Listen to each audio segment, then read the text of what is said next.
Maymay malungkot na kanyang ibinahagi o binalita sa kanyang social media accounts sa IG na kung saan ang kanyang mama na 2 years na pong nakikipaglaban sa sakit na cancer ay pumanaw na po. So, isa sa mga struggle po ngayon ni Maymay na kung saan nagluluksa po at ito po ay nakikita po natin sa kanyang mukha na talaga naman pong tila ba'y binagsakan o binagsak ang kalangitan ng kanyang pinagdadaanan ngayon. No? So, ika nga ang huling yakap ni Maymay sa kanyang ina dito sa hospital na kung saan huling nalagutan po ng hininga ang kanyang ina.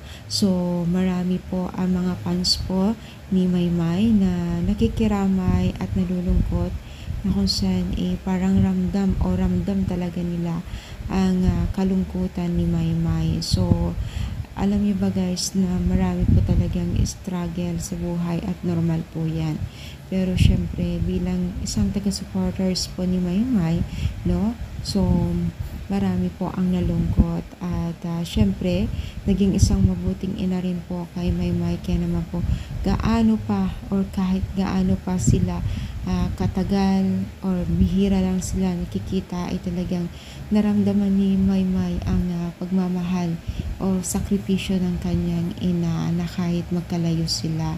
At itong si Maymay ay nanatiling matatag sa kanyang pinagdadaanan ngayon at pag-pray po natin siya na nawa ay